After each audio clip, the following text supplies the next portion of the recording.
What is up, agents? This is Wrecker, back with another build video. Now, this is my go-to DPS build for the Incursion Paradise Lost. I have been using this pretty much since the launch of the Incursion, and this build did not disappoint. You can easily hit over 1 million crits as a base and over 2 million crits with the group buffs, especially with the healer. So if you are playing the DPS role in your group for this Incursion, this is the build I would highly recommend you running. So with that being said, please like the video, subscribe to the channel if you haven't already, and let's begin. Okay, so starting off with the specialization, I'm personally running Demolitionist, but that keeps changing because the entire group, all 4 people, will be using different specializations, so we could get buffs for the entire group from each spec. So for us, when we run incursions, we usually go for Demolitionist, Survivalist, Firewall, and Technician. That's usually for the healer, okay? That way, we are getting buffs from each specialization for the entire group, okay? You do not need to go with Gunner or any of the specialization that only benefit you, okay? You have to think about the group for the incursion activity. Okay, so starting off with the weapons, I personally run St. Elmo's engine. Mine is fully maxed out, as you can see, expertise rank 24.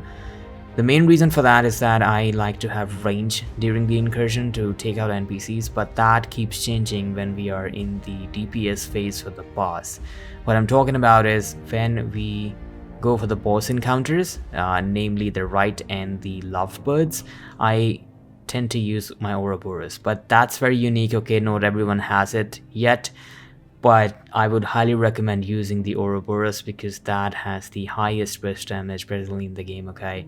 As you might have seen in the gameplay footage that I have uploaded previously, it's insane, okay? For the boss phase, I would highly recommend Ouroboros, but it's not mandatory. You can still use St. Elmo's engine. It does very insane damage as well, okay? For my secondary, that's very unique, okay, because that's the lefty, even though the healer that runs with us does have this as well to proc Sledgehammer, and in this case the perfect version, but I keep it handy as well. In fact, all of our DPS strikers, they do keep lefty as their secondary, not only to gain stacks faster but also proc Sledgehammer whenever they can during the boss phase. That's very important, okay? That's an additional 40% more damage if you proc this talent here, okay? So that's really handy. So that's what I run as my secondary, and as the primary, as I said, St. Elmo's or the Ouroboros. Starting off with the gear pieces, of course we are running 4-piece strikers gear set here. 2-piece gets us 15% weapon handling, 3-piece gets us 15% rate of fire, and the 4-piece is the main talent for the gear set. It's called Striker's Gamble. Basically, it's going to give us 0.65% weapon damage, which can stack up to 100 times, okay? Now, this is very important. Since we are running both the chest and the backpack, these numbers will be doubling up. Because if I show you the talent for the chest here, it's going to increase from 100 stacks to 200, so that's basically double the damage, okay, on full stacks. And the reason why I would recommend running the chest and the backpack both is because you don't have to worry about stacking strikers, because the enemies in the incursion are very tanky, okay? You can easily stack them up, especially with the lefty that I'm running, or like any ACS 12 shotgun. You can easily stack your striker stacks very fast, okay? So do run the chest piece, okay? For the attributes, of course, all reds, weapon damage, crit chance, crit damage, okay? As I mentioned, we are running the backpack for the gear set. That's gonna increase our weapon damage on full stacks from 0.65% to 1%. So on full 200 stacks, we are getting 200% weapon damage. So that's a huge chunk of damage there, okay? Again, I would highly recommend the backpack. Any other backpack does not come close to this when it comes to weapon damage, okay? So just run Striker's Backpack. You will be easily able to stack it up to 200. Don't worry about it, okay? Same thing, all reds, weapon damage, crit chance, and crit damage here. For the gloves, we are running weapon damage and crit hit chance here. Same thing for the knee pads, weapon damage and crit hit damage. For the mask, I'm running the Exotic Coyotes mask. Now, personally, I would highly recommend running this mask because it's the most amount of DPS you can gain from these mask here, because it's not only giving you attributes but also a talent that's going to boost your crits even higher, and this does stack with your group members.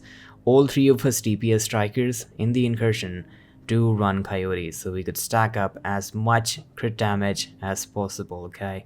All reds, weapon damage, crit chance, crit damage, and a crit mod here. And we all know we get the bonuses depending on the range we are shooting the enemy at, okay? The main one we are more concerned about is the 25% crit damage from 0 to 15 meters. That's usually the range we are shooting at in the Incursion phase. But yes, the other attributes do help out as well. So yeah, I would highly recommend running Coyotes on this build. And lastly, the last piece we are running on this build is the Picaro's holster. Yes, I don't see many people running this for some strange reason. I have seen people running Cheska or Grupo, but that's basically a waste of attribute, because personally, most of the people that are running these DPS build strikers in the Incursion are running Coyotes, so you're basically wasting out on additional attributes which you can replace with an additional core attribute, which the Picaro's holster gives us. So we're getting an armor core, a weapons core, and also a minor crit hit damage attribute here. But not only that, we're getting 10% skill haste. I know that's not really brilliant, but still we are getting something that's useful. But that's personal preference. I would highly recommend running the Picaros instead of any Cheska or Grupo piece. But again, that's what I would recommend, okay? This is very good. Okay, so starting off with the skills, they are not constant, okay? We keep changing the skills depending on what encounter we are dealing with. Let's say, for example, we're doing a casual one. We usually go for the decoy or the shield, and occasionally the scanner pulse. Now, speaking of the scanner pulse, I want to put this thing out there because I thought most people know about this, but apparently not. And people are missing out on damage if they are not running a scanner pulse. So only one person needs to run it, okay? But let me go to the skills and show you what I'm talking about, okay? So if you go to your pulse skill here, go to the scanner pulse, and then if you scroll down, see what the attribute we're getting for the overcharge, okay? So not only we're getting plus 200% effect duration, it also gives us a bonus talent here on overcharge. It's called weakness exploit. You and your allies' damage is amplified by 15% to pulsed targets, and that's without running spotter or anything else, okay? You don't need anything to proc it, just the overcharge. Now, since in the Incursion, in this setting, your healer will be overcharging you from time to time, especially on those boss DPS phases. That's when our healer always overcharges us, right? So as soon as he overcharges, we, any one person who is running this scanner pulse the bosses, and boom, we are getting an additional 15% amplified damage, right? Each member of the team. So that's a huge chunk of damage you can gain from here by just pulsing the enemy, okay? You don't have to run it like throughout the encounter phase, the Incursion entirely, but I would highly recommend running this during the boss phases, the second and the third boss especially. Any one person can run this scanner pulse and you are good. So just something, I wanted to put out there. But yeah, the skills are not consistent, okay? I keep using decoy, shield, jammers. It keeps changing depending on what we are dealing with. The secondary skill, I am running the Reviver Hive, but again, that keeps changing. If you're trying to be extra safe, I sometimes go for, a shield and a decoy, or maybe a shield and a Reviver Hive, or in a Restorer Hive. But you know the drill, it doesn't has to be consistent. So yeah, that's about it. Just something I wanted to put out there as long as you are using any of the skills for this Incursion. Okay, so as far as the stats go for the entire build, my St. Elmo's is sitting at 112,000 weapon damage as a base, but that's a base number, okay? When our healer feature initiative activates, we get insane amount of. Mine goes up to 140k as a base number. That's without any of the buffs. But anyhow, the crit numbers that we are seeing here, 54% crit chance, 137 crit damage. Now we have done this intentionally so we could gain advantage from the Coyote's mask. So 75% head touch damage, 21% health damage. That's basically the base numbers here. But we do have 10% damage direct self cover as well, and 5% from the specialization. So that's something to keep note of. So yeah, that's where we at with the stats on this build.